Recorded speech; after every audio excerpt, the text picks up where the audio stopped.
Kamu lihat tuh, pas nggak? Mana cara baliknya ini? Mana dia? Oh, halo, halo.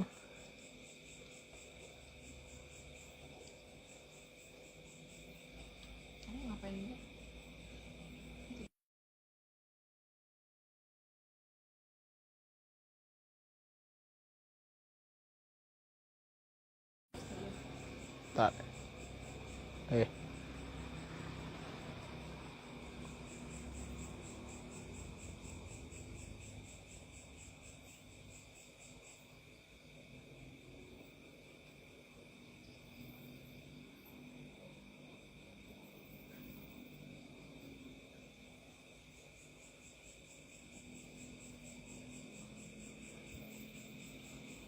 Selamat malam, selamat malam. Para menjaners, kita menunggu Om Agung dan juga Mas Daru.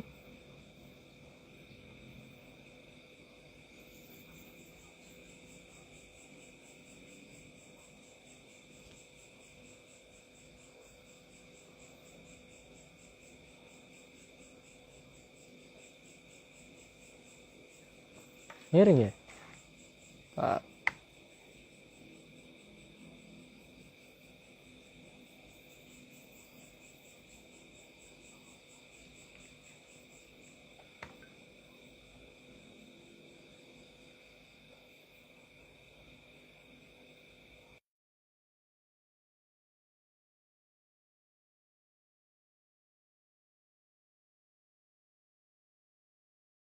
Nggak bisa lihat guys, kamu nggak bisa lihat story.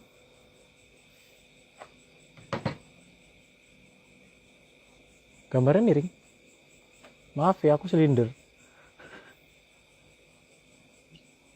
Oh, Om Agungnya ini apa?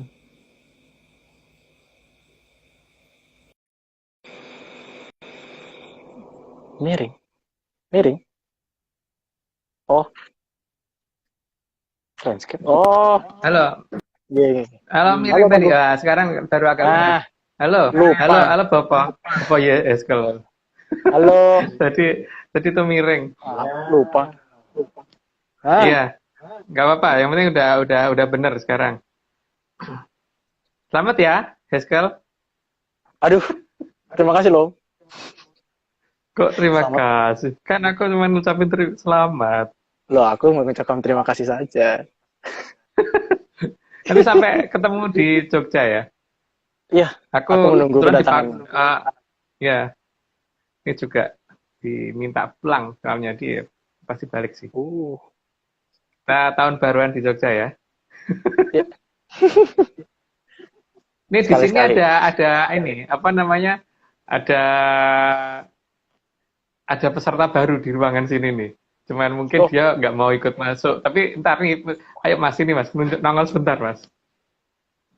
Turun lagi dikit. Nah ini, halo. hai Mas Bre.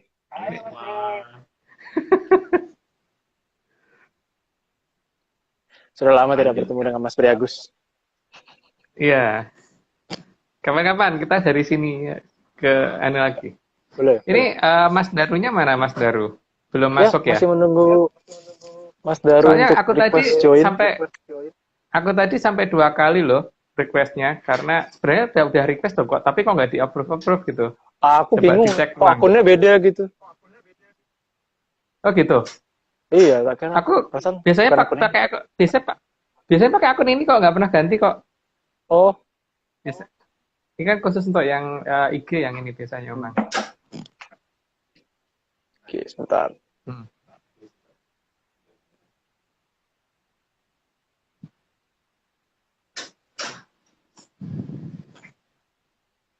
Belum nih, belum ada request dari Mas Daru.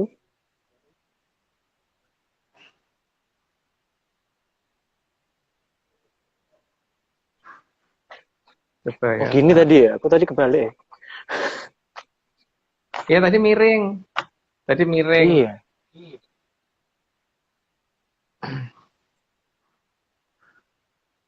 Kakak bingung aku Mana loh. ya? Emang tumben Haskell miring gitu. Bapak Haskell miring. Waduh, waduh.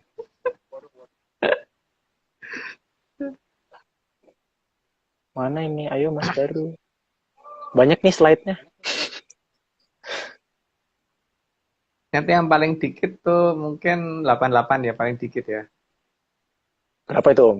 Paling dikitnya berapa nih? 15 nomor. Oh, cuma 15. Wah, dikit banget. 15 nomor. Belum masuk ya Mas Daru ya? Masih belum request ini. Oh, Tinggal harus pencet request. coba WA Mas Nogo.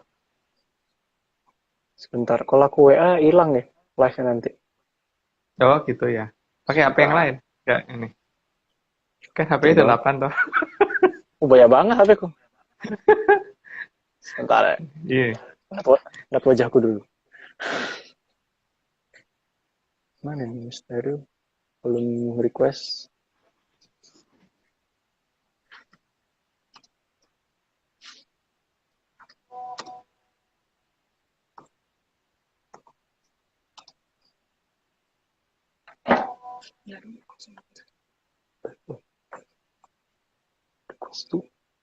Request dulu. Oh, Mas Daru. Halo.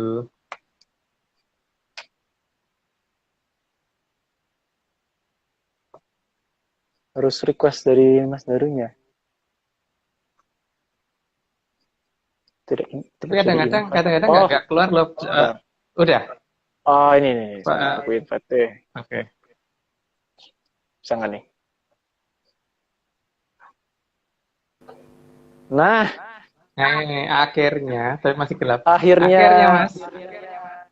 Selamat malam Mas Daru. Selamat malam, Romo Daru. Nggak ada suaranya ya Mas Daru? Tidak ada suara. Masih belum? Masih belum Mas?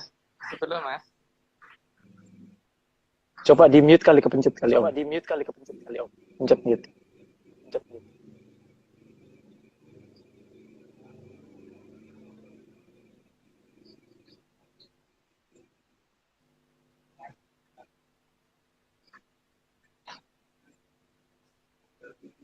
Masih belum?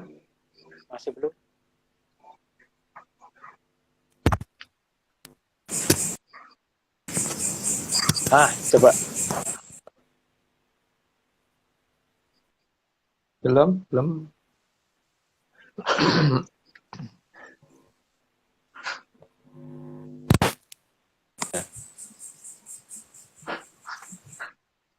Sebentar ya. Tanpa headset. Dengar sih, malah dengar sekarang. Malah denger ya Mas ya?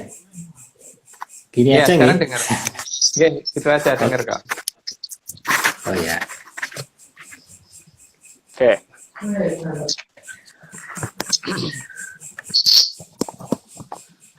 Ya. Iya.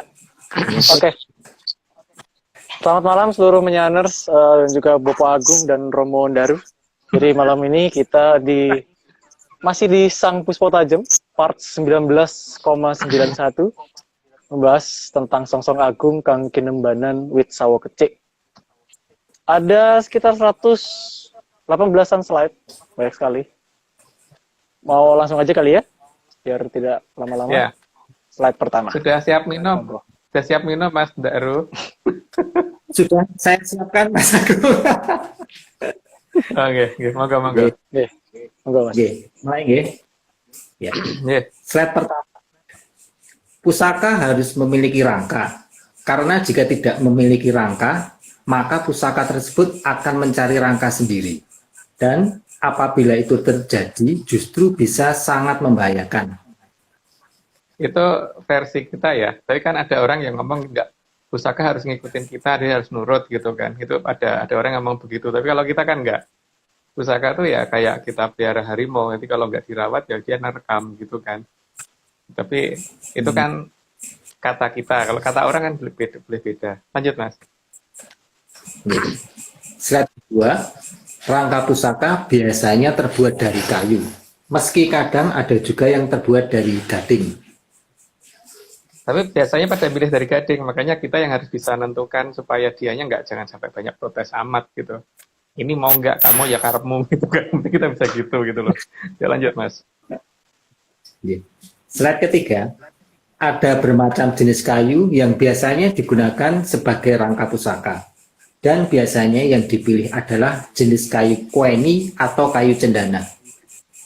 Sebenarnya ada banyak banget ya, bukan cuma 2 kayu itu, tapi paling tidak untuk kayu kueni atau kayu cendana itu yang lebih sering digunakan, setahu saya. Tapi biasanya pusaka lebih senang di kayu cendana sih, kalau nggak gading ya. Oke, lanjut Mas. Slide keempat, salah satu pusaka yang menggunakan rangka pusaka dari kayu kueni adalah Sang Tunjak Semi yang dulu pernah digunakan oleh Pangeran Ontowiryo. Ya, lanjut Mas, masih ada itu. Menurut Babat Menyan, tempat Pangeran Ontowiryo ada di sekitar Ontojoyo, tapi entah mengapa banyak orang menganggap beliau ada di Selarong. Itulah perbedaan Babat Menyan dan sejarah resmi ya. Kita berpikir ada di sana, tapi masyarakat kan nganggapnya ada di mana gitu. Oke, lanjut Mas. Oke, slide kelima. Salah satu pusaka yang menggunakan rangka dari kayu cendana adalah pusaka Luk 3 yang bernama Sang Carubu. Sang Carubu kadang juga disebut dengan nama Sang Jangkung Mangkurat karena memang pernah dimiliki oleh Susuhunan Amangkurat Agung. Ya, lanjut aja Mas, nggak perlu dijelasin itu. Oke. Slide ke-6.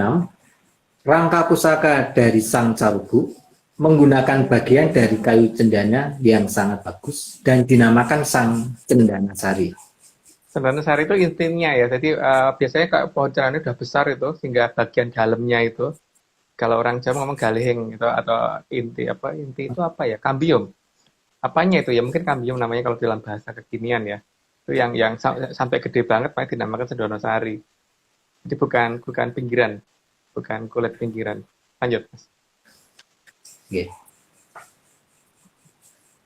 Slide ke-7, dipilihnya kayu cendana sari karena kayu tersebut sangat wangi dan mudah dibentuk oleh sang merangi. Merangi adalah orang yang membuat rangka pusaka, sedangkan empu adalah orang yang membuat wilah pusakanya. Jadi beda ya antara yang membuat wilah pusaka dan rangka itu lain, itu orang yang berlainan. Jadi ya, dan wilah biasanya yang lebih awet, tahan lama di wilahnya itu, makanya kadang dari zaman ke zaman yang namanya rangka itu sering berganti. Lanjut Mas. Slide ke-8, pemilihan kayu cendana sari dilakukan oleh Sang Hyang Bathara Pecuk Pekucukilan, di mana wujud beliau yang terakhir bernama Ki Langkung Kusumo. Dan sangat penjaga sekali itu. Jadi ya udah lanjut aja dulu Mas. Ya. Slide ke-9, Sang Hyang Bathara Pecuk Pecukilan dulunya satria yang sangat gagah dan tampan. Wujudnya berubah saat terkena aji kemayan dari Sang Hyang Bathara Ismaya saat akan menyerang Kahyangan Jeonggiri Saloko. Itu pernah kita ungkapkan di saya lupa, pokoknya ada di episode yang lalu-lalu, udah jauh lama banget. Lanjut aja Mas. Slide ke-10, begitu senangnya dengan cendana, Ki Langkung Kusumo sampai selalu meminta keberadaan minyak cendana. Minyak cendana yang dikelilingi roncian yang terdiri dari 7 bunga melati sebanyak 3 rangkaian, dan di kanan kirinya ditaruh 1 mawar merah dan 1 mawar putih dalam 1 cawan. Ya itu karena kesenangan beliau ya, jadi tidak bisa diurai lagi. Jadi lanjut aja Mas. Ya. Slide ke-11, dalam Babat Menyan, salah satu orang yang pernah ke tempatan Ki Langkung Kusumo adalah Romo Diat, yang dulu pernah menjadi pamong agung dalam keberlangsungan Nusantara. Ya lanjut aja Mas. Slide ke-12, bahkan beliau pernah menuntun agar dibuatkan sanggar khusus untuk menyambut kedatangan leluhur. Salah satunya adalah Kanjeng Pangeran Haryo Mangkunegoro atau Pangeran Sambenyowo. Ya, dilanjut aja dulu Mas. Slide ke-13, Pangeran Sambenyowo adalah salah satu leluhur yang sangat dekat dan senang dengan kayu cendana. Dan beliaulah yang melindungi keberadaan kayu cendana terutama kayu cendonosari? Itu tidak perlu diberi penjelasan, lanjut aja Mas. Slide ke-14. Suatu ketika, Ki Tungguljati Amonggrogo mendatangi tempat diletakkannya kayu cendanasari dan ditanya, "Kakek minta apa?" Cerita ini hanya ada dalam Babat Menyan. Jadi kalau ada yang persamaan nama tokoh dan tempat, anggap saja ini hanya dongeng. Ya, itu sudah dijelaskan bahwa ini hanya dongeng ya, jadi jangan dipercaya gitu. Jadi lanjut Mas. Slide ke-15. Dijawab oleh Ki Tungguljati Amonggrogo bahwa beliau meminta pohon sawo kecik dari Banyuwangi. Inyong jaluk wit sawo kecik saka tlatah Banyuwangi.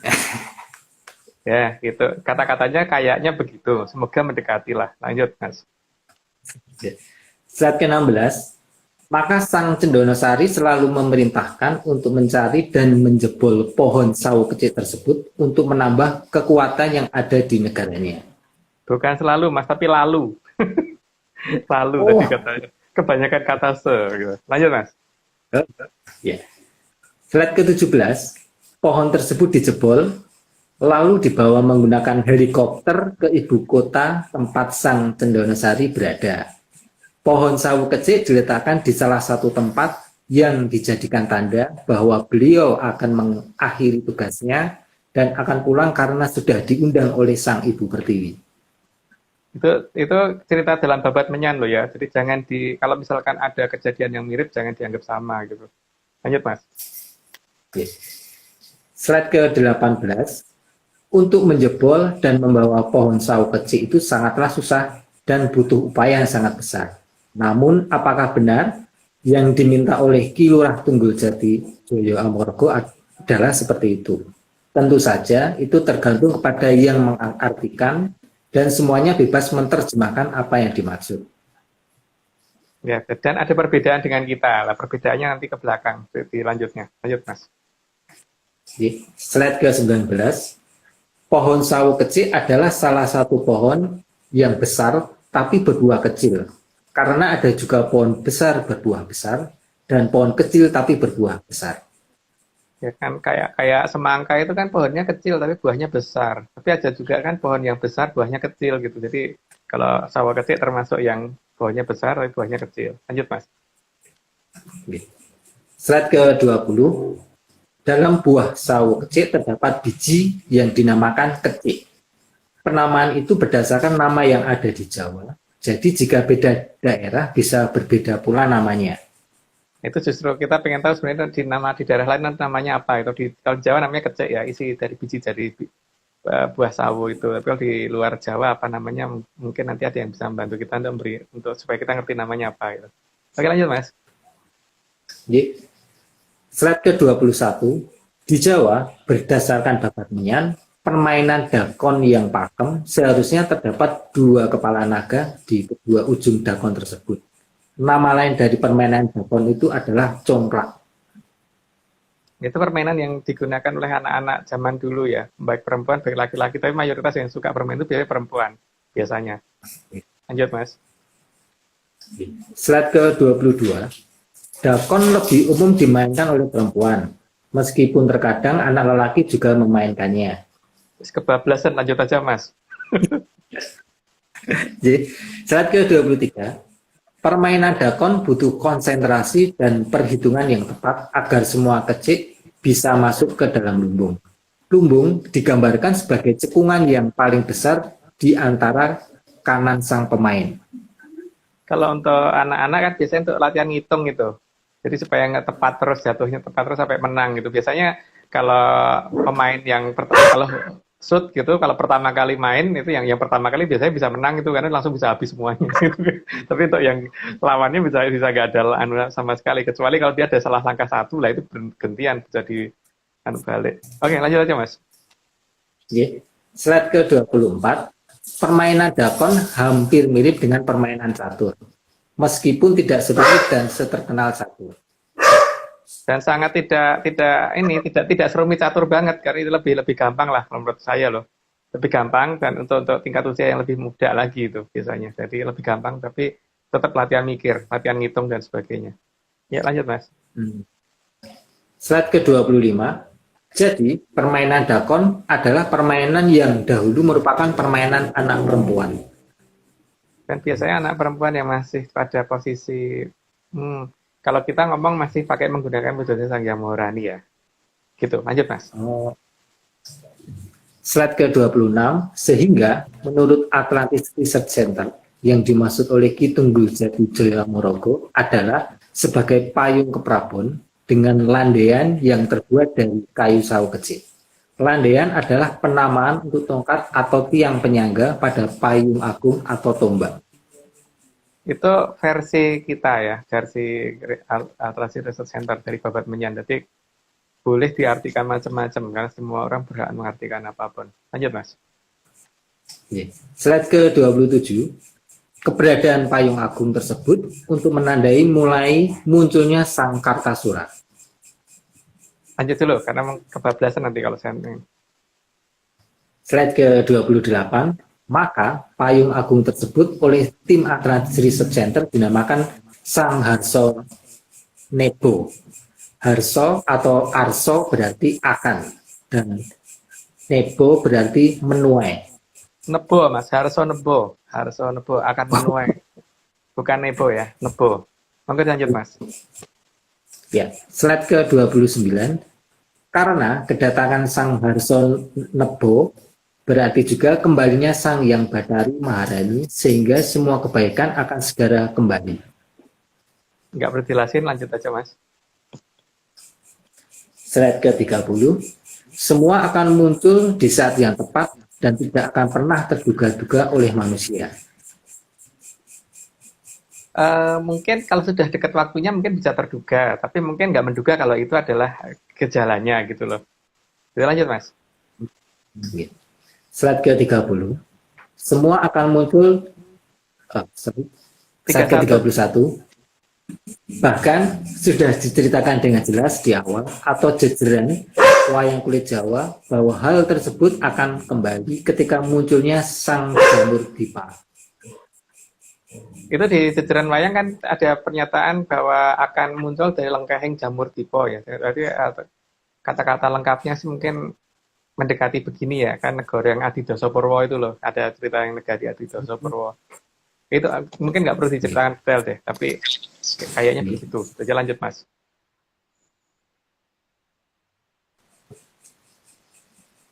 Slide ke-32. Dalam wayang kulit Jawa dijelaskan jumuduli saka lengkahing arga jamur dipa. Para menyata disebutkan untuk menerjemahkan sendiri ya Mas. Ya. Lengkahe arga jamur dipa artinya apa gitu. Kita punya penerjemahan arti sendiri, tapi kan dibebaskan semua orang itu boleh menerjemahkan kan. Di sini tidak wajib untuk diikuti kan. Jadi ya kita monggo terserah diartikan sendiri apa gitu. Lanjut Mas. Slide 33. Bersamaan dengan perginya Ki Lurah Sabdo Palon, maka akan muncul cerita tentang Sang Hyang Bathari Maharani. Meskipun berwujud dongeng, tetapi tetap ada kesamaan bahwa ada hubungan cerita antara beliau dan jamur tersebut.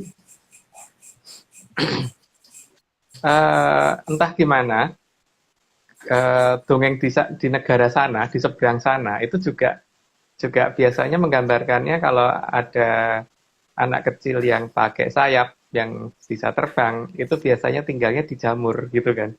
Senangnya di atas jamur dan sebagainya gitu. Biasanya loh. Ya lanjut Mas. Slide ke-34. Dalam dongeng di sana diceritakan bahwa rumahnya berupa jamur.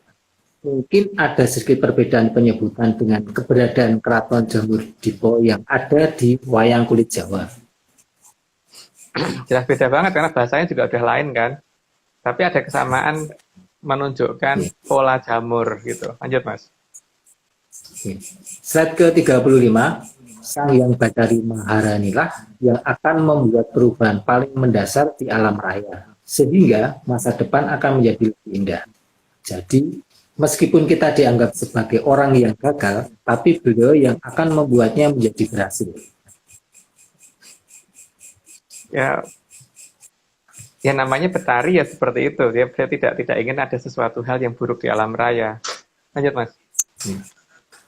Slide ke-36, karena Sang Hyang Badari Maharani jugalah yang akan menguatkan semuanya agar dapat melampaui masa-masa paling sulit pada transisi perubahan ini. Perubahan zaman ini, maaf. Karena posisi beliau yang di atas dari kayangan kadewatan, berarti memang mempunyai hak lebih tinggi daripada kadewatan yang ada. Gitu. Sehingga mampu untuk melakukan hal seperti itu, memang itu hak dan wewenangan beliau. Lanjut Mas. Ya. Slide ke-37, karena yang bertindak adalah Sang Hyang Badari Maharani, maka semuanya akan kembali menjadi berharga. Dan itu akan terjadi hanya dalam waktu yang sangat cepat atau singkat setelah kemunculan beliau. Ya ditunggu saja. Lanjut Mas.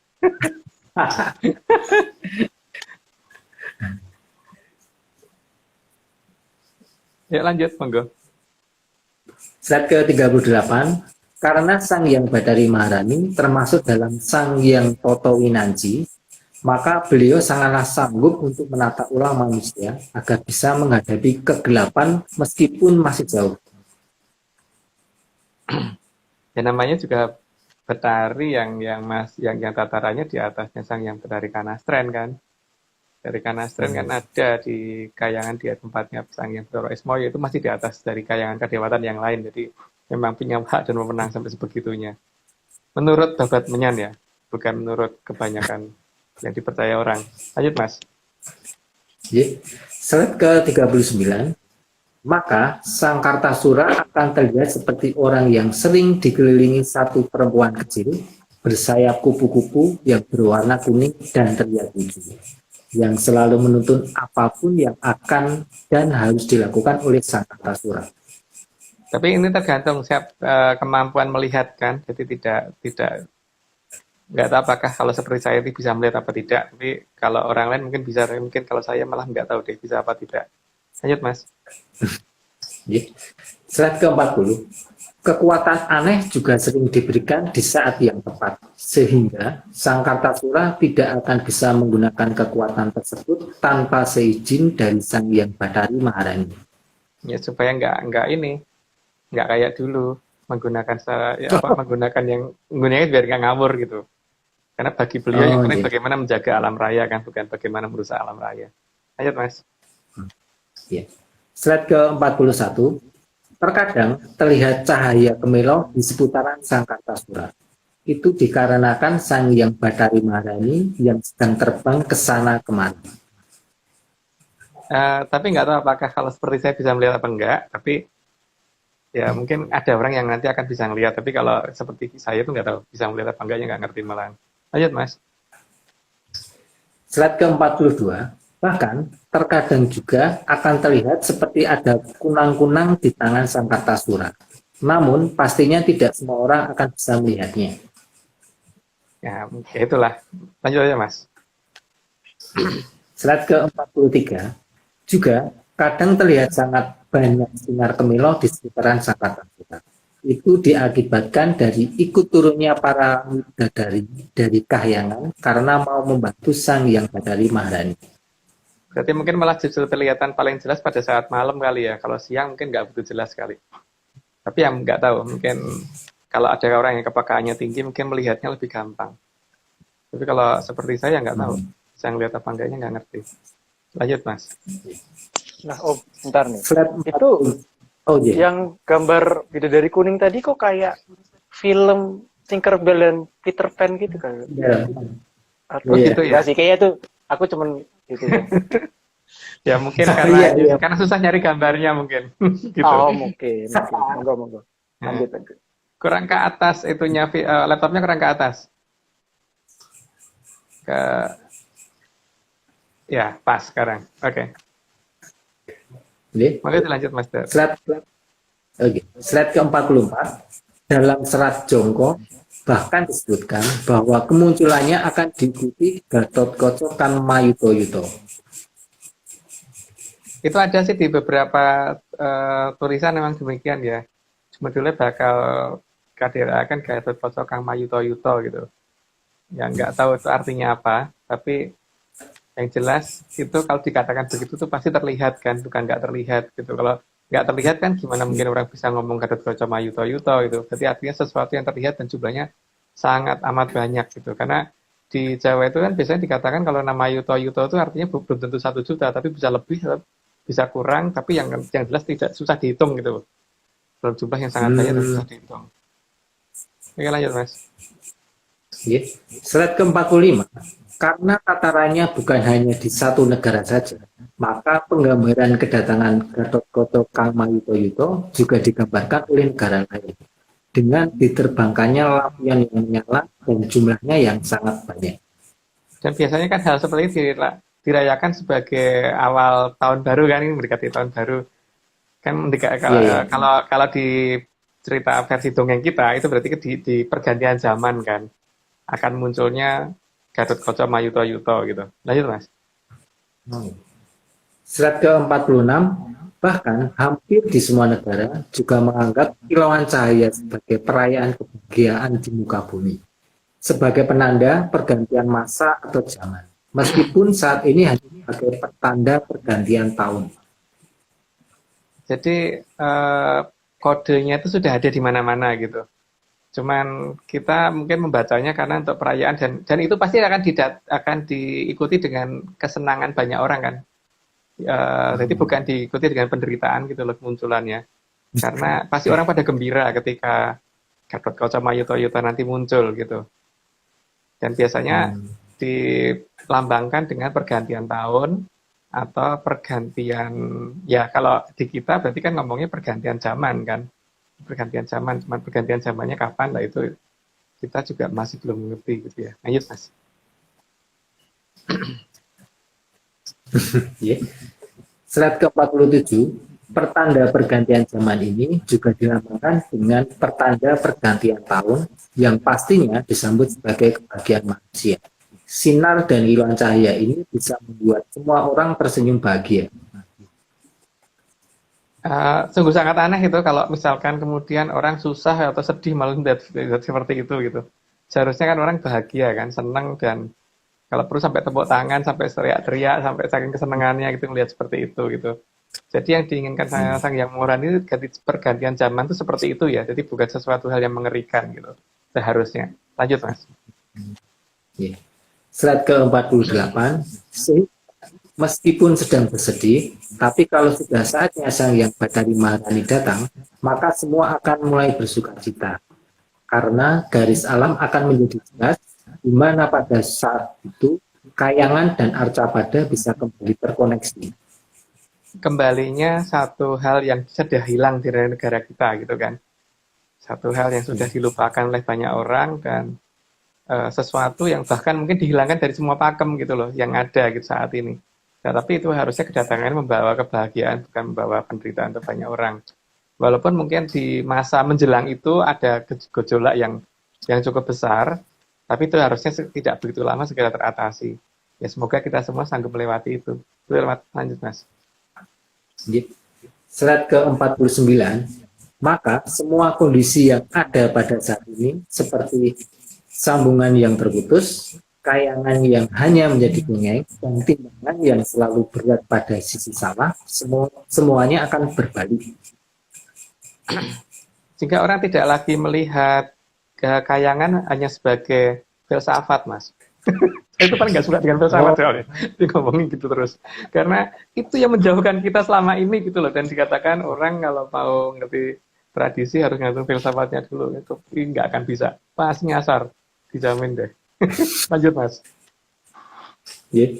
Slide ke-50 juga ajaran yang menganggap masuk ke tempat sampah lebih mudah akan berbalik keadaannya, menjadi lebih sulit masuk ke tempat sampah. Kalau kan katanya ini Mas di zaman yang aneh itu dikatakan bahwa masuk tempat yang mengerikan itu lebih gampang gitu loh. Jadi saya juga nggak ngerti kenapa kok begitu kan.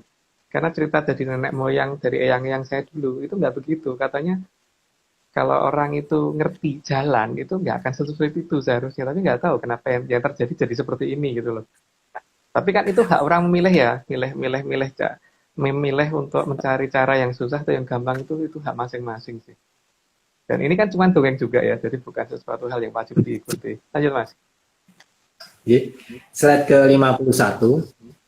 Yang diinginkan adalah agar manusia di zaman itu bisa mengerti dan memahami sejatinya alam raya. Bahwa alam raya tidak seburuk tempat sampah. Jadi Trilokabuana supaya ngerti beneran gitu loh. Jadi bukan cuma dongeng ke Trilokabuana itu. Jadi pada saat orang masih hidup itu ngerti yang Rogo Sukmo itu gimana, sehingga pergi ke Kayangan itu gimana, sehingga nanti pada saatnya sudah izin terbitnya habis itu ngerti harus kemana gitu. Bukan dongeng loh, bukan sesuatu yang kemudian sifatnya kutukan itu tidak. Jadi ngerti bukan karena ditakut-takuti, tapi ngerti benar-benar tahu gitu.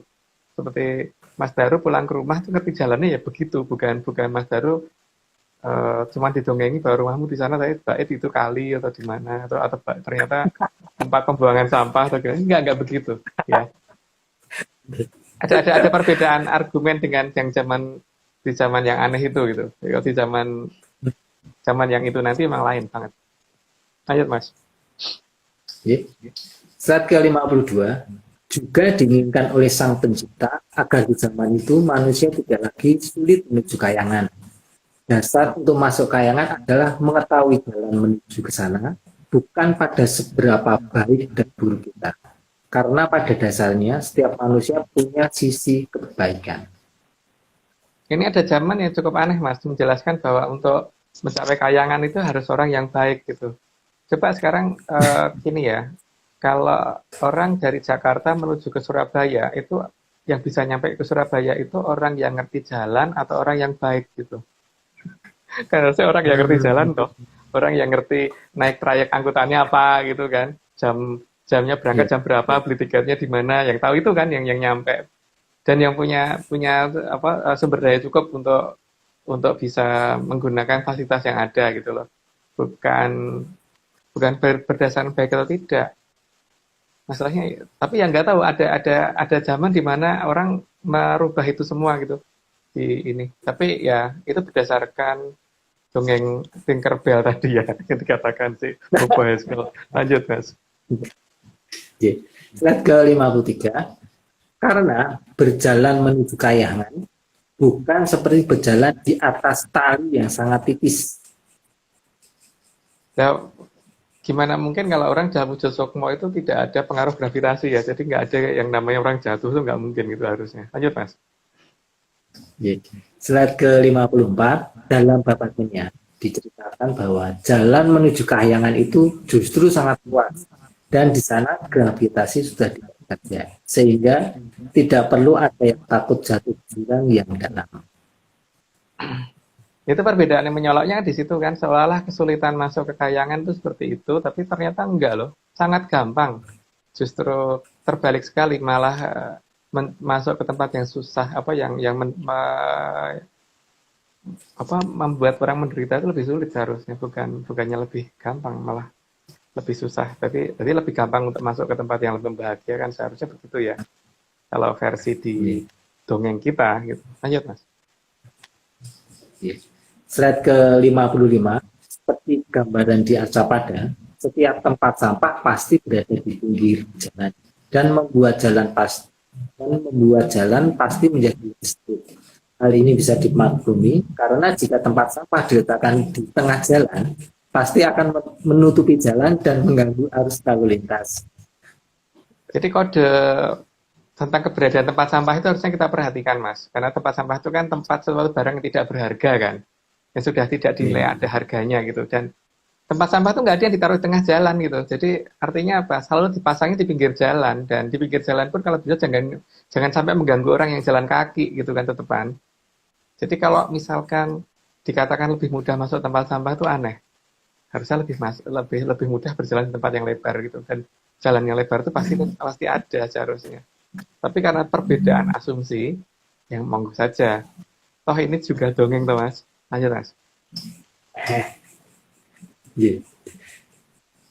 Lanjut ya. Slide ke-56. Tapi bukan berarti alam raya tidak menyediakan tempat sampah. Karena bagi yang ingin masuk tempat sampah, tentu alam tidak akan mengarahnya dan malah mempersilahkan. Karena pada dasarnya, setiap makhluk mempunyai definisi kenyamanan yang berbeda. Jadi, jika merasa nyaman di dalam tempat sampah, pilihan itu pasti akan dipersilahkan oleh alam raya. Semua makhluk itu punya nilai kenyamanan masing-masing itu kan ini ya sudah kita ungkap di kapan di episode yang mana itu. Yang jelas seperti gini aja ya. Seekor ayam itu akan lebih nyaman dalam kandang ayam gitu loh dibandingkan di rumah yang seperti istana gitu. Iya kan? Ayam ditaruh di istana nggak akan kerasan Mas. Tapi kalau di kandang dia kerasan. Gitu. Jadi memang beda. Seperti harimau itu senangnya di hutan bukan di istana. Lain tempatnya. Jadi ada definisi nyaman untuk tiap makhluk hidup itu beda-beda dan itu harus dihormati gitu. Tidak boleh dipaksakan. Lanjut Mas. Slide ke-57. Untuk mulai membenahi pola pikir manusia tentang alam raya, maka Sang Hyang Badarī Mahārani akan menunjukkan bukti tentang apa saja hal yang salah dan apa saja hal yang benar. Enggak tugas beliau memang kalau masalah itu. Jadi tidak bisa diganggu-gugat untuk versi dongeng kita. Lanjut Mas. Slide ke-58. Tetapi Sang Hyang Badarī Mahārani juga tidak akan memaksa, karena di zaman yang aneh itu kebanyakan orang memang lebih suka memilih jauh dari kahyangan. Sejauh ini kahyangan dianggap sebagai tempat orang-orang buruk dan tersesat. Sekali lagi semua itu adalah pilihan dan Sang Hyang Badarī Mahārani akan menghargai pilihan tersebut. Ya, tadi seperti saya katakan tidak ada pilihan. Kalau menganggap bahwa menuju ke misalkan ke hotel mewah itu dianggap tempat yang jelek, tapi menuju ke kandang ayam di tempat yang bagus, atau ke kandang kebo di tempat yang bagus, itu kan pilihan Mas. Tergantung kita melihatnya apa gitu loh. Jadi ya terserah gitu, karena ya yang namanya setiap makhluk hidup itu punya pemikiran yang berbeda gitu. Jadi tidak bisa dipaksakan. Jadi kalau memang misalkan apa gitu ada orang yang pengen banget sampai ke menara yang ada di Kuwait itu yang paling tinggi di dunia itu Burj Khalifa ya. Itu ada yang mungkin sampai pengen ke sana gitu. Tapi kan ada orang yang mungkin ke sana itu nggak menarik gitu kan. Menarik itu di mana gitu tempat yang ya beda-beda lah. Kita lanjut aja Mas. Slide ke-59. Kondisi pada zaman yang aneh tersebut sebenarnya membuat Sang Hyang Badarī Mahārani cukup bingung.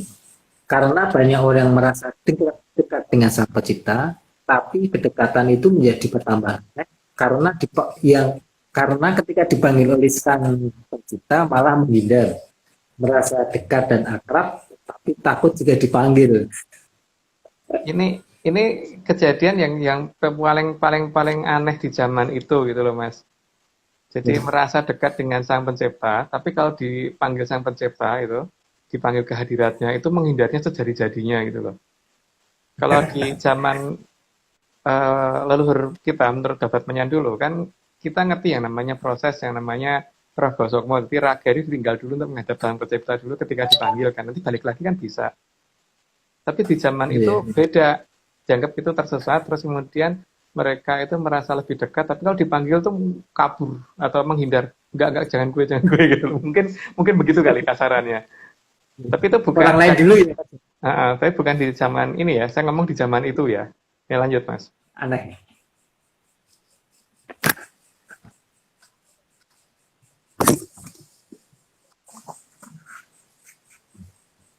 Ya. Nah, lanjut. Lanjutkan Mas. Oke. Slide ke-60. Bagi Sang Hyang Badarī Mahārani, buat siapapun yang mau mendengar atau tidak, itu bukan didasari atas ketakutan atau ancaman hukuman, tapi atas dasar kehendak sendiri yang akan kembali. Sang Hyang Badarī Mahārani itu sangat aktif, dan beliau sangat bisa menyediakan tempat yang diinginkan jika memang mau menjauh dari kayangan, walaupun tetap sakit. Menghadapi orang yang merasa dekat dengan Sang Pencipta, tapi tidak mau diundang kepadanya. Jadi beliau juga tidak akan memaksa kok. Kalau misalkan itu nggak mau ya udah. Tapi dasarnya bukan dasar karena ditakut-takutin loh ya. Dasarnya adalah dasar karena mengerti. Jadi bukan karena kamu kalau nggak gitu nanti masuk tempat sampah loh. Itu nggak gitu kan. Dasarnya bukan begitu. Jadi dasarnya adalah dasar pengertian, mengerti bahwa alam tuh begini, jalan di alam raya itu seperti apa gitu. Jadi supaya ngerti luasnya alam raya seberapa, dan beliau menginginkan bahwa sampai isen-isen jagat itu kita semua harus tahu, bukannya kita nggak boleh tahu, malah harus ngerti supaya nantinya ngerti kita tuh posisi kita nanti ada di mana gitu. Lanjut Mas. Slide ke-61, sang yang Badari Marti pasti akan dapat menyediakan alam yang lain. Karena begitu besarnya wewenang yang beliau miliki, maka sangat mungkin menyediakan tempat yang diinginkan tanpa ditakut-takuti oleh apapun. Ya kalau memang tidak mau ke kayangan ya monggo gitu kan. Maunya kemana ya silahkan. Oh pengen ke sana ya disediakan gitu kan. Kurang apa coba? Nanti kalau pengen masuk kandang kebo monggo, kandang sapi monggo, pengen masuk istana monggo gitu kan. Kalau beliau kan begitu kan sebenarnya. Lanjut Mas. Slide ke-62. Sehingga sang yang Badari Marani bisa berjalan dan menjalankan tugasnya dengan benar tanpa memaksa siapapun. Beliau juga tidak akan tersinggung jika dikatakan salah sekalipun, karena yang mengatakan salah pasti akan dipanggil oleh sang pencipta untuk diberitahu siapa yang salah. Jadi ini mungkin salah satu ciri-ciri ya. Jadi ketika ada orang yang dimomong sama beliau dan dikatakan salah, dan maka kemudian dia dipanggil sama pencipta, itu bukan karena dihukum, tapi karena mau dikasih tahu salahnya apa, atau mau ditanya, kok kamu menyalahkan salahnya di mana gitu loh. Jadi bukan karena dihukum loh ya. Kalau tiba-tiba menyalahkan orang tersebut dan kemudian dipanggil sang pencipta, itu bukan karena dihukum, tapi karena mau diberi penjelasan benernya apa, dan mau ditanya, kok kamu bisa menyalahkan, kamu salah, titik salahnya dia di mana gitu aja sih. Gitu Mas. Ayo Mas. Tadi Mas Dari mau ngomong apa? Enggak, dipanggil itu hanya mau dikasih tahu ya Mas. Hanya mau dikasih tahu sama dikonfirm pernyataan dia apa. Nah setelah itu ternyata dia nggak bisa balik, bukan salah yang manggil gitu loh Mas. Kan dipanggil itu diundang. Lah setelah diundang itu kan ya monggo, kalau mau pulang ya silahkan. Lah tapi kalau dia nggak mau pulang kan bukan salah yang undang toh. Lanjut Mas. Slide ke-63, sejatinya tugas manusia yang paling utama adalah menjaga dan merawat alam raya. Nah itu tugas manusia, itu memang itulah diadakan manusia. Udah nggak berarti penjelasan. Lanjut aja Mas. Slide ke-64, secara lebih luas lagi, tugas manusia adalah menjaga dan merawat alam raya yang sudah indah ini menjadi lebih indah lagi. Maka di Jawa ada istilah memayu hayuning bawa. Memayu hayuning bawana, berarti memperindah alam yang sudah indah itu kan, atau mempercantik alam yang sudah cantik, alam raya. Bawana itu alam raya ya, atau rat. Dan Sanskerta itu kan bawana itu sama dengan rat, sama dengan alam raya. Dan yang dinamakan alam raya itu bukan bumi ya, jadi bumi itu masuk dalam alam raya gitu. Jadi sangat luas. Lanjut Mas. Slide ke-65, karena bawana artinya alam raya, sehingga bumi hanyalah sebagian dari alam raya yang sangat luas ini. Maka memayu hayuning bawana bukan terbatas hanya di bumi saja, artinya jauh lebih luas daripada hanya permukaan bumi. Dan bukan hanya sebatas satu jagat wilangan ya, jauh lebih banyak dari seluruhan itu gitu. Dan ya itu butuh ngerti jalur terobosan, jalur ini apa namanya, shortcut langkahnya lewat apa saja gitu kan. Makanya kalau di Jawa kan kemudian mengenal yang namanya Sukuning Kayangan. Itu untuk tempat bagaimana kita melompat langsung menuju ke kayangan tersebut gitu kan. Tapi yang dinamakan Sukuning Kayangan itu bukan kayangan ya. Jadi kalau misalkan ini ada gedung bertingkat 100 lantai gitu misalkan. Nah, tempat parkir di bawah itu yang dinamakan Sukuning Kayangan gitu.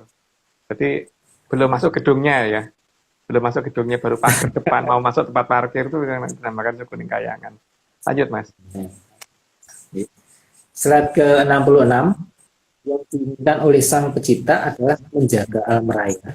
Minimal menjaga permukaan bumi ini agar layak untuk menjadi tempat hidup manusia. Ya agar menjadi lebih indah kan. Karena kalau manusia kan seharusnya lebih senang di alam yang lebih indah, bukan yang lebih buruk gitu. Jadi bukan sesuatu yang merusak seharusnya yang akan dipertahankan oleh beliau. Lanjut Mas. Slide ke-67. Arti dari semua ini adalah harapan untuk keberlangsungan hidup, kehidupan. Karena alam hanya bisa dijaga oleh mereka yang hidup. Meskipun pada akhirnya manusia akan mati, tapi kematian seharusnya bukan tujuan, karena kematian bukan hal yang bisa digunakan untuk mengatur kehidupan. Ya itulah makanya kan seharusnya kan tujuan orang itu untuk hidup ya, bukan untuk mati gitu. Tapi kalau ada orang berpikir sebaliknya itu kan terserah ya. Jadi seharusnya dipikirkan kan bukan nanti setelah kita mati, tapi bagaimana kita hidup kan. Karena Tuhan itu menciptakan kita untuk hidup kan.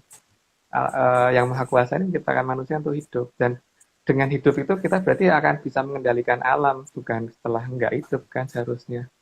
Tapi yang nggak tahu kalau ada yang menganggap berbeda itu ya nggak ngerti saya juga. Lanjut Mas. Dan siapa tahu pas masih hidup dipanggil Tuhan ya Om ya. Kenapa?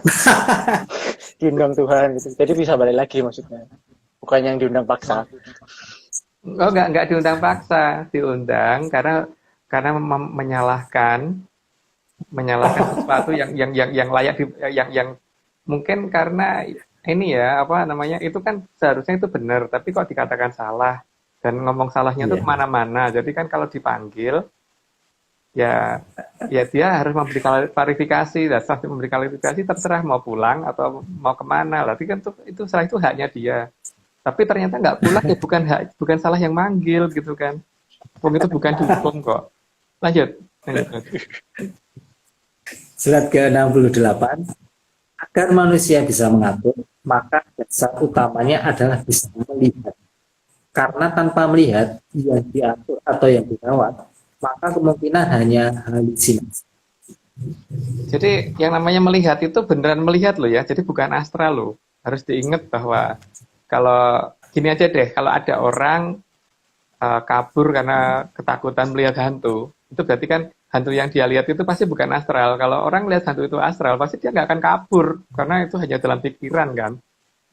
Tapi kalau melihatnya realita, benar-benar nyata, itu pasti dia akan benar-benar merasakan bahwa itu nyata gitu. Dan itu artinya kalau tataran makhluk seperti itu aja bisa terlihat nyata, ya berarti tataran di atasnya harusnya lebih mampu lagi untuk terlihat lebih nyata lagi kan.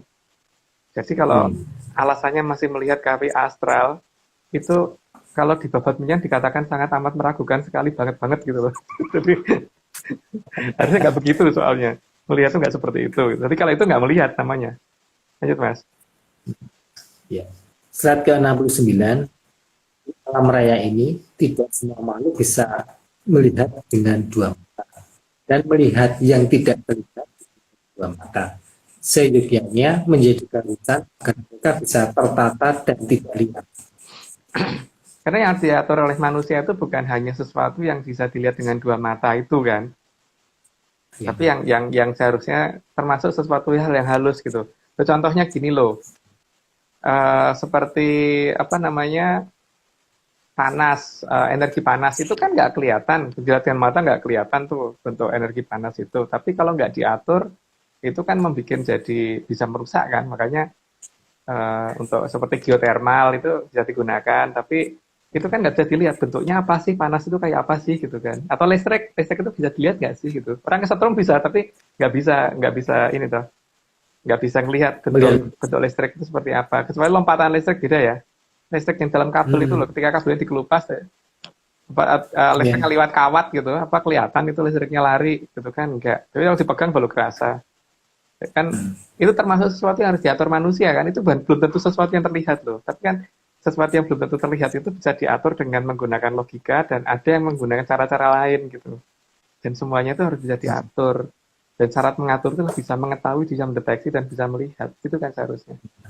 Lanjut Mas. Oke, ya. Slide ke-70, karena bagaimanapun juga menurut leluhur di bawahnya, isen yang jagat itu bukan hanya terdiri dari makhluk yang baik saja. Ya karena memang mereka memang banyak. Kalau Babat Menyan kan istilahnya 1:40 kan, ada 40 jenis makhluk yang pernah kita ungkap di waktu itu gitu. Walaupun tidak semuanya kita ungkap secara detail gitu. Dan semuanya itu harus diatur. Bukannya mereka ngatur kita dan mereka nggak berhak loh bikin perjanjian sama kita karena mereka itu kan ada di bawah kita. Kalau ada di bawah kita kan mereka itu harus nurut, bukan bukan kemudian kalau dengan mereka berhak bikin perjanjian. Lucu banget itu kalau mereka sampai sampai punya wewenang seperti itu gitu loh. Terus derajat kita apa?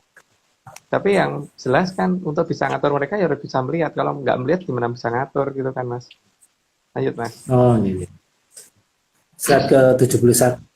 Makhluk yang tidak baik juga punya hak dan menempati alam raya. Maka disinilah peran manusia agar tidak terjadi tabrakan kepentingan antara makhluk buas dan manusia. Yang seperti yang nggak sah, yang nggak terlihat lah, yang terlihat aja itu harimau itu juga punya hak hidup, singa juga punya hak hidup, hyena juga punya hak hidup, dan manusia kan juga harus menyediakan tempat untuk mereka hidup kan, daripada mereka punah gitu kan. Tapi harus diatur. Kalau nggak diatur ya bahaya. Kan nggak mungkin pelihara hyena ditaruh di itu tengah kota gitu. Pelihara singa di tengah kota gitu. Ya walaupun mungkin ada beberapa ada negara yang mengizinkan seperti itu ya, tapi kan itu akan sangat berbahaya sekali kalau misalkan pemiliknya bisa lepas kendali gitu loh.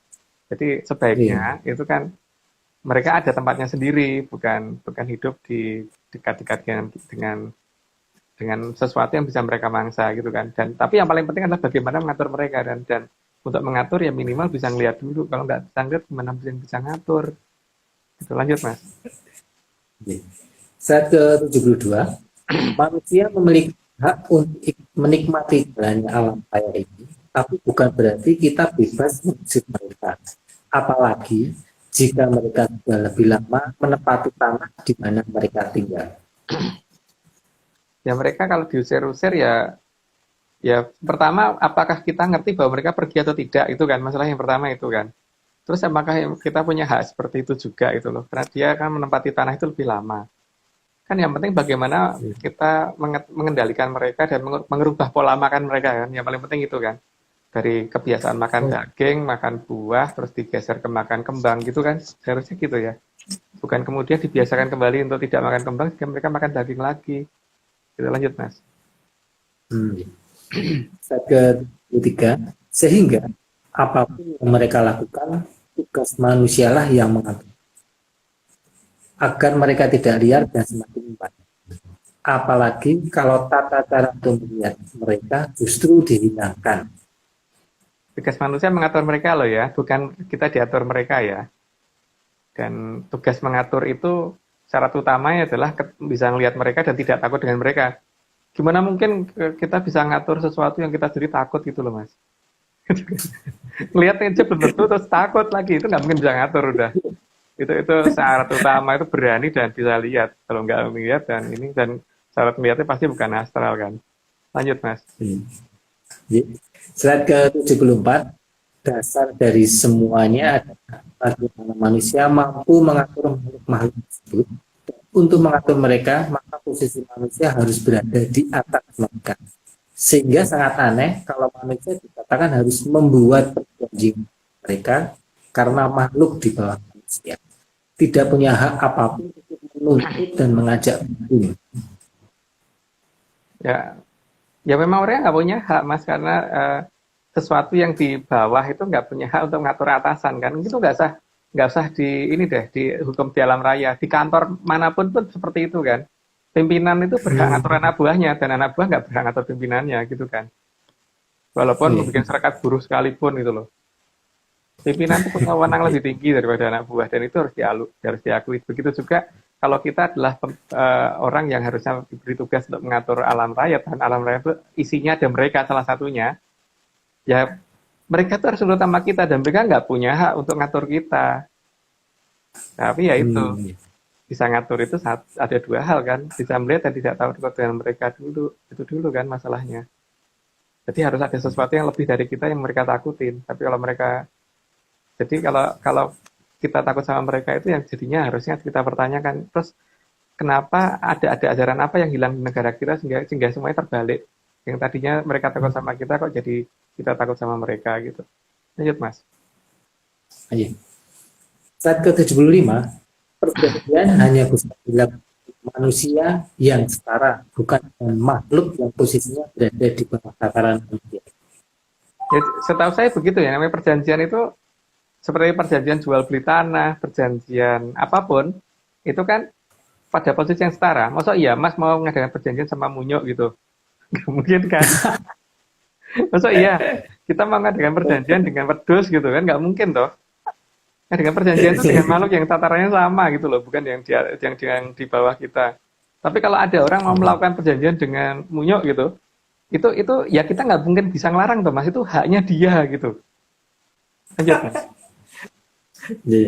Slide ke-76, selain mengatur alam raya, manusia juga harus mampu mengendalikan dan berkomunikasi dengan alam. Cara berkomunikasi dengan menggunakan bahasa yang bisa saling dipahami, meskipun berbeda makhluk. Jadi memang ada bahasa yang khusus, dan jangan sampai kita maunya apa dia ngertinya itu gitu. Maksudnya beda. Kita misalkan ngomong bahwa kamu jangan ganggu orang, tapi dia malah aku disuruh ganggu orang, itu kan nggak lucu Mas. Jadi kita harus memahami bahasa di alam raya itu seperti apa juga. Jadi tadi aturan dan mengatur itu ternyata bukan hanya melihat dan berani, tapi juga ngerti tata krama dan bahasa yang ada di alam itu seperti apa gitu. Oke, lanjut Mas. Slide ke-77. Karena seganas apapun makhluk yang ada di alam raya ini, semuanya tetap butuh perlindungan. Maka harus ada pengayom untuk semua makhluk yang bisa mengatasi benturan antara makhluk yang berbeda. Ya, karena semuanya punya kepentingan, dan kepentingan itu jangan sampai beradu gitu kan, jangan sampai berbenturan, dan disitulah makanya harus ada yang bisa mengayomi supaya semuanya bisa berjalan dengan baik. Lanjut aja Mas. Slide ke-78, harus ada pengayom agung yang oleh leluhur di babaknya dilambangkan dengan song-song agung yang landainya terbuat dari kayu sawo kecil. Jadi dalam bahasa kita kan Kiai Harsono atau song-song agung kan kinambaran sawo kecil, itu yang harusnya segera untuk muncul, karena dialah yang akan mengerti bagaimana mengembalikan ajaran yang selama ini hilang di dalam negeri dongeng kita gitu. Lanjut Mas.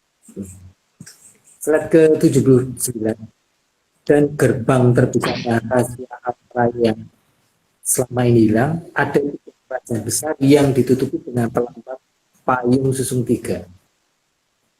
Itu sudah kita telah jelaskan kan, bahwa ada keberadaan 3 negara yang dikatakan hilang. Ada yang orang ngomong, itu sudah tenggelam dalam lautan. Ada yang ngomong itu sudah terkena bencana alam.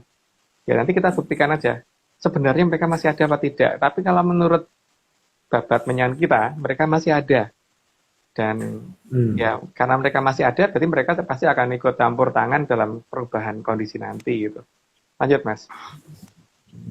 Slide ke-80, maka biasanya song-song susun 3 dipakai oleh seorang pamong Mahaprabu, seorang pamong yang mumpuni dan bisa mengarahkan serta menasihati sang Mahaprabu jika mengalami kesulitan melaksanakan tugasnya.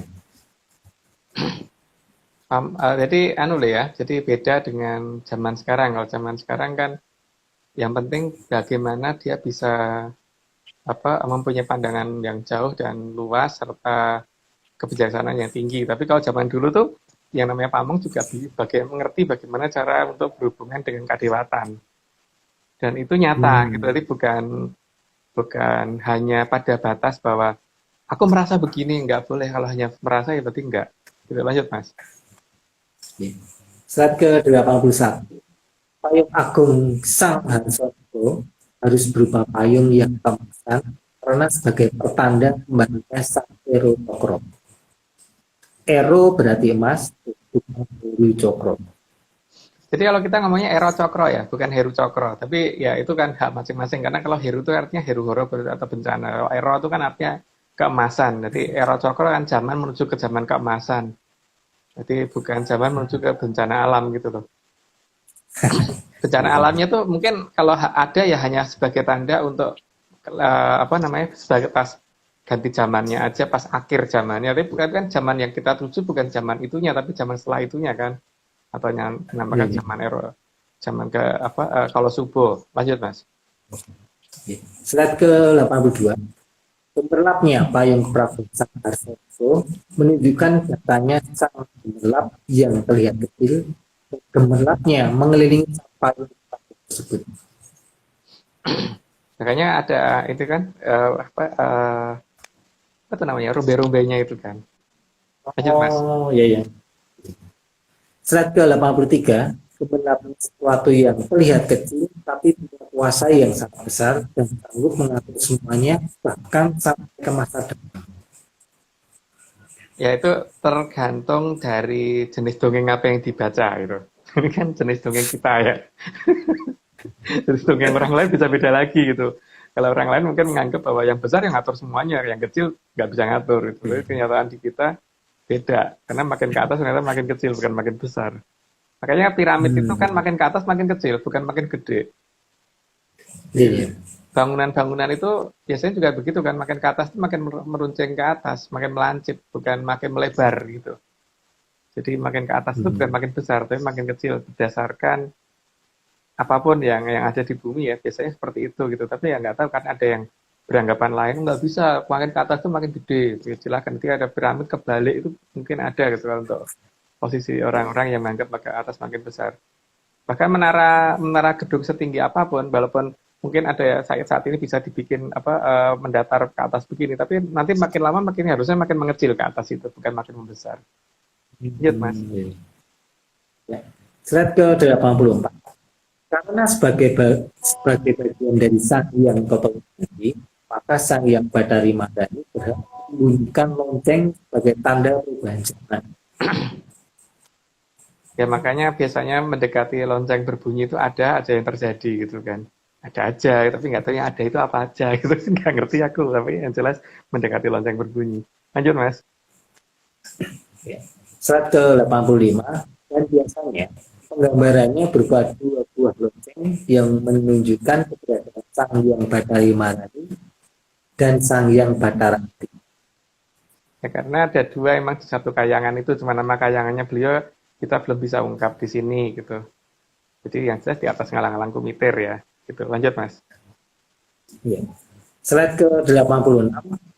Maka bagi yang pernah mengenal Tunggul Jati Joyo Amongropho pasti akan sering mendengar kalau beliau menyebut jam tangan dengan nama arloji bukan arloji.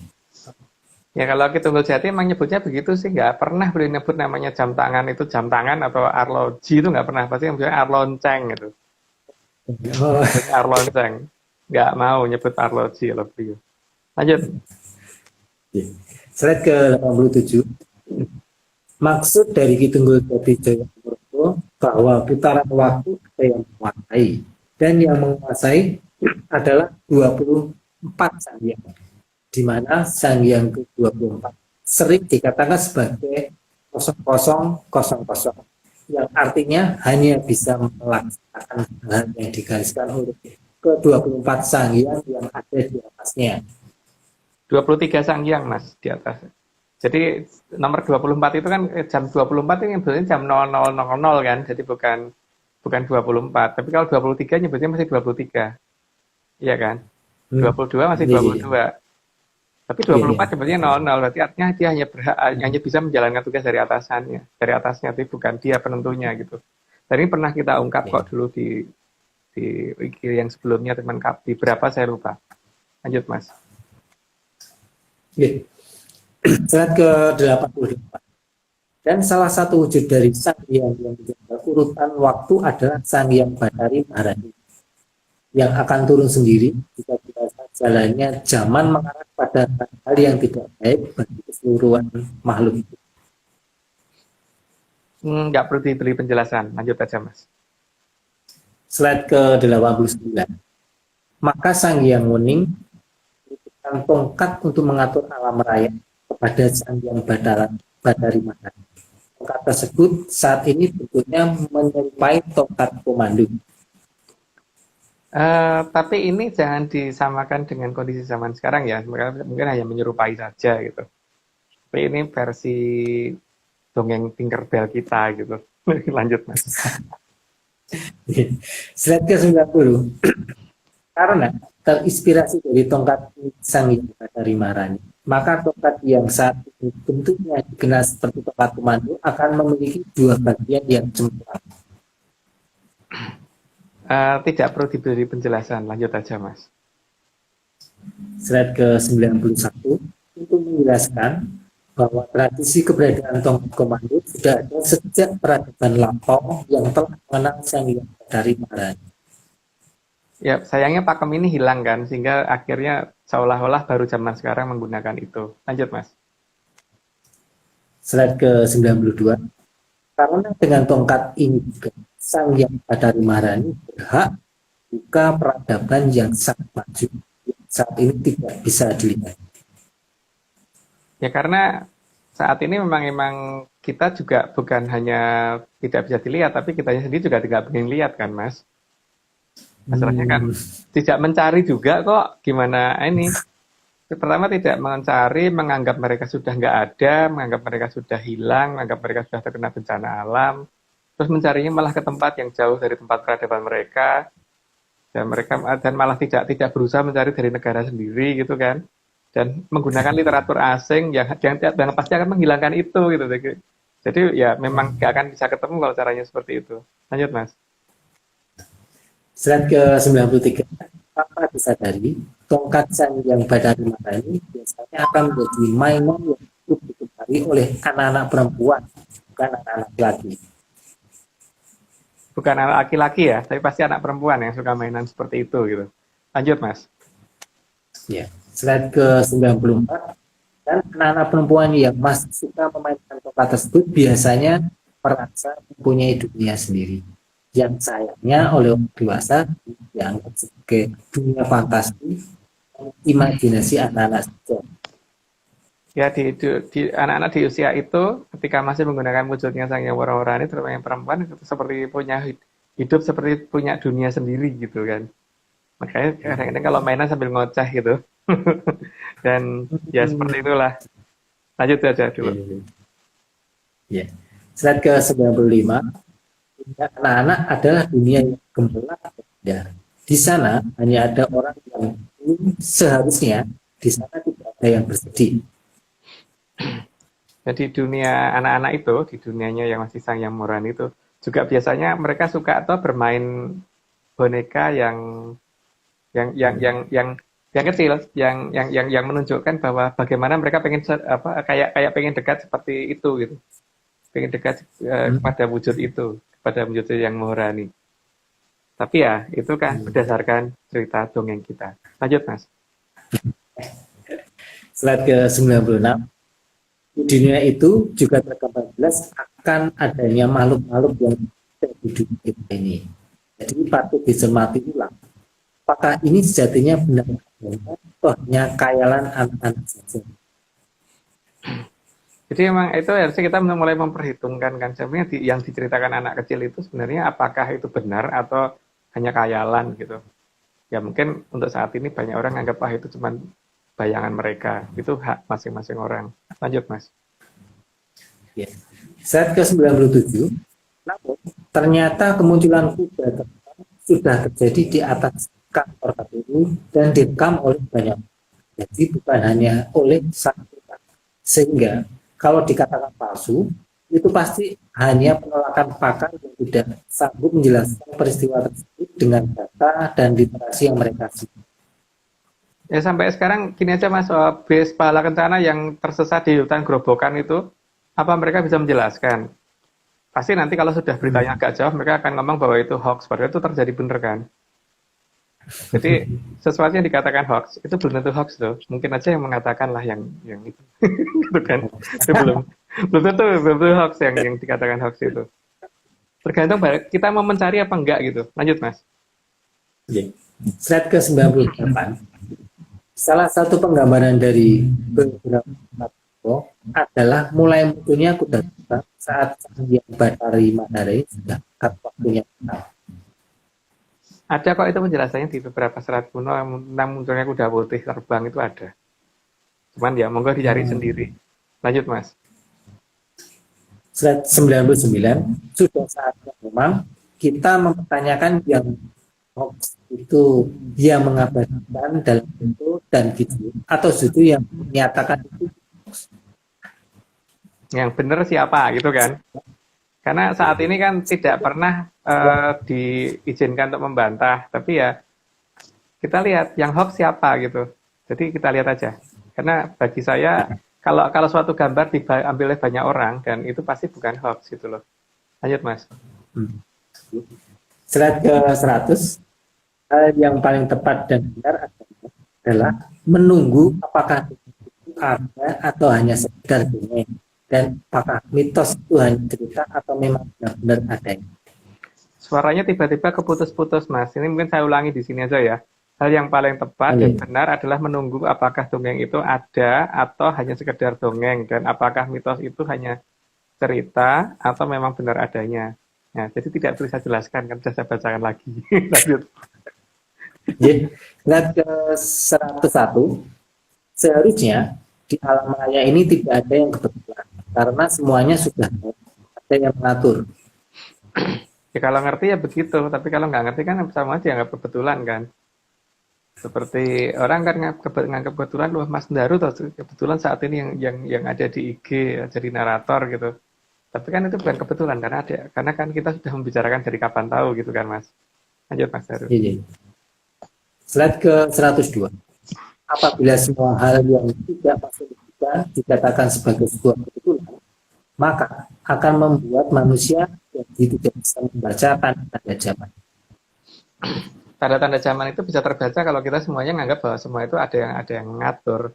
Tapi kalau semuanya dianggap kebetulan, ya tanda-tanda zaman akan terlewatkan dengan sangat mudahnya gitu kan. Akan hilang begitu saja.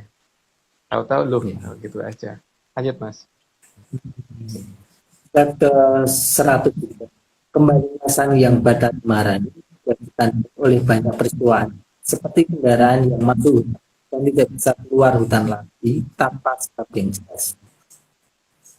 Itu ada sih di beberapa cerita kuno ya, cerita dari nenek moyang, dari yang saya dulu. Ini loh Ger, ciri-cirinya gitu. Nah ini kita nyoba ngungkap satu-satu, dan mau dianggap hoax, monggo. Kita dianggap tidak, kita juga cuma dongeng, jadi tidak minta dipercaya. Lanjut Mas. Slide ke 104, termasuk juga peristiwa tersesatnya kendaraan sehingga berada di tempat yang tidak semestinya. Ya, kan sebenarnya lumayan banyak loh. Ada kendaraan yang tiba-tiba masuk di tengah sawah, tapi nggak ada jalan menuju ke situ. Padahal dia merasa waktu menuju ke situ tuh ada jalan raya besar, tapi ada tiba-tiba dia ada di tengah di lereng pegunungan dan sebagainya gitu. Dan itu kan hanya beberapa cerita yang mungkin sempat masuk TV, tapi ada banyak yang sebenarnya terjadi. Dan apakah itu dikatakan hoax juga? Ya monggo aja. Lanjut Mas. Slide ke 105, termasuk tayangan lain adanya tempat yang masuk tempat pemakaman yang tanpa ada jalan menuju ke lokasi tersebut. Itu lebih lucu lagi kan? Lebih aneh lagi. Lanjut Mas. Apa itu mau dikatakan hoax juga ya monggo. Lanjut Mas. Slide ke 106, bahkan kendaraan tersebut bisa masuk area pemakaman yang tertutup pagar. Seharusnya sudah mulai bisa dibaca. Munculnya peristiwa aneh tersebut pasti adalah suatu tanda, dan apakah akan dianggap hoax lagi.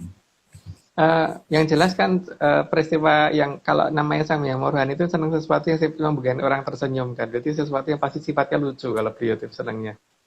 Tapi itu kejadian yang nggak masuk akal kalau diterima oleh orang zaman sekarang gitu loh. Karena sedemikian gampangnya semua itu bisa dibikin oleh beliau gitu kalau beliau mau. Lanjut Mas. Ya.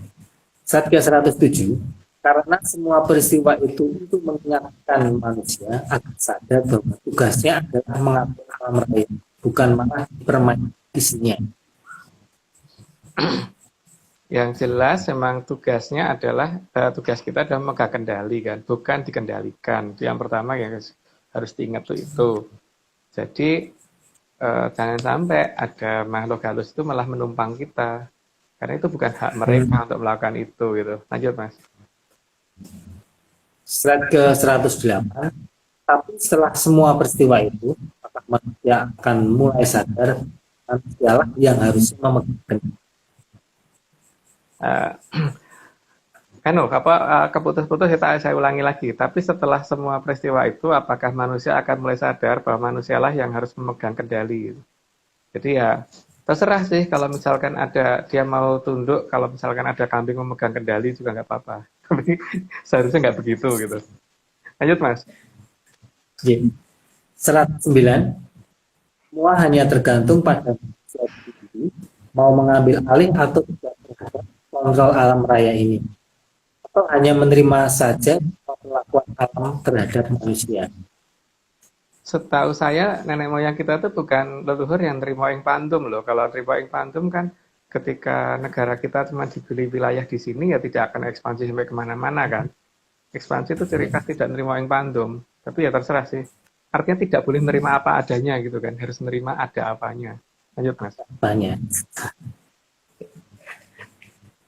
Slide ke 110, perihal membuka mata juga adalah sebuah pilihan karena tidak selamanya melihat itu menyenangkan dan menutup mata terasa lebih baik.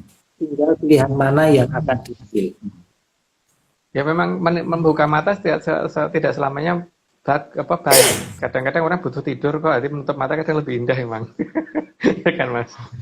Tapi itu pilihan, akan nutup mata selamanya atau enggak itu, ya kan. Seperti tadi, apakah lebih indah mana gitu, menutup mata atau membuka mata gitu. Nah, itu pilihan. Lanjut Mas.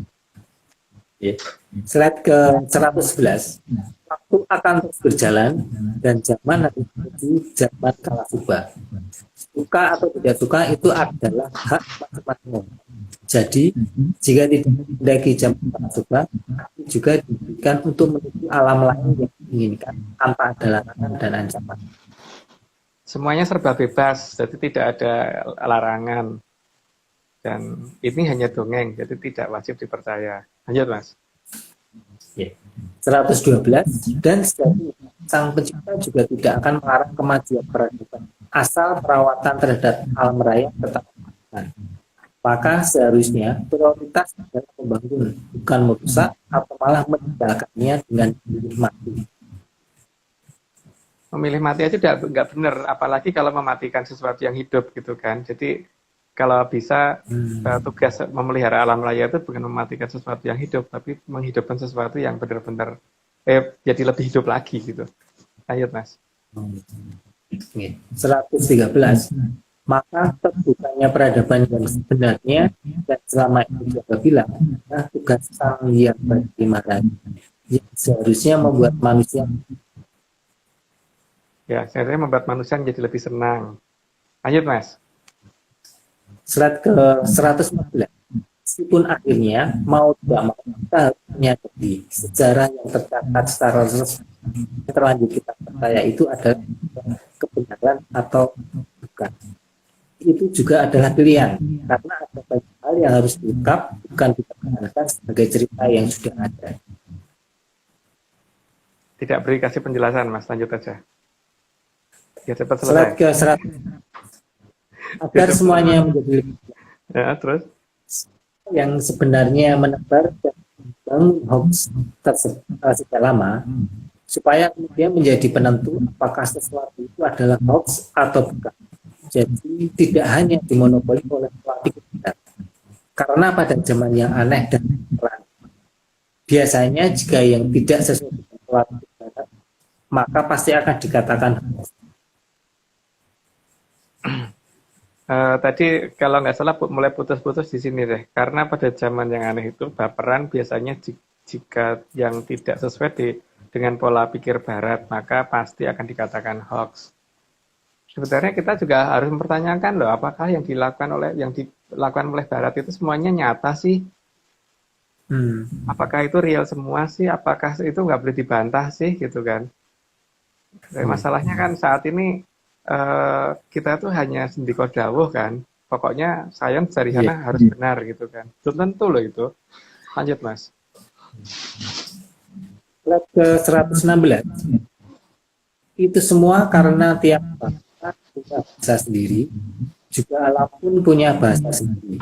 Saat yang Tari Maharani juga punya bahasa dan cara sendiri. Ya, semuanya ada cara dan bahasa sendiri. Lanjut aja, Mas.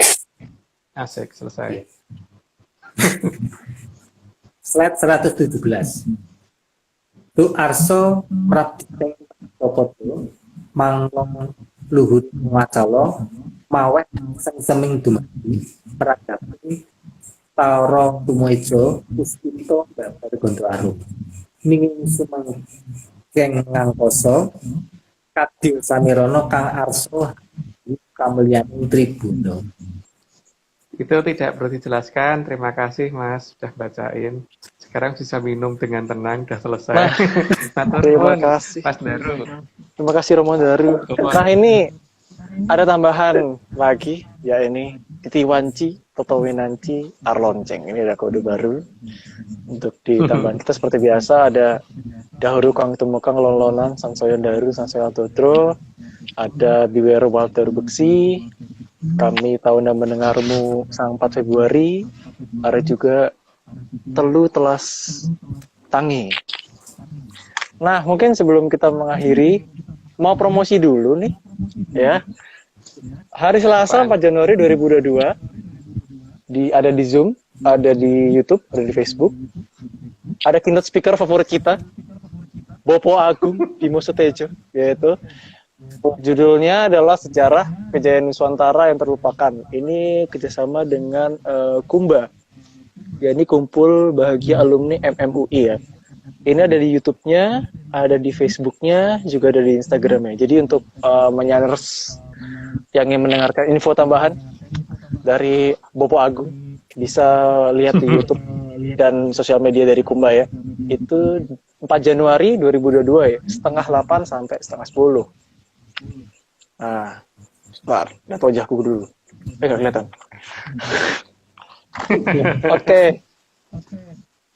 Sebelum mengakhiri, saya ingin terima kasih dulu nih untuk para kerabat menyan semua dan menyaners dari mulai narasumber kita, Bopo Agung Bimo Sutejo. Terus hostnya saya sendiri dong. Naratornya Romo Daru, gitu. Terima kasih Romo Daru. Untuk pembuatan flyer dari Mas Dani Argi, terima kasih Mas Dani Argi. Menyan slide untuk Mas Onogo Tapak Angin, luar biasa. Walaupun tadi ada yang kelewat ya Mas. Terus untuk chat testing untuk Mas Dardian, terima kasih. Untuk Bapak Bos Marius, untuk Bapak Iwan, Mas Aryo, dan juga Mbah Bre. Terima kasih.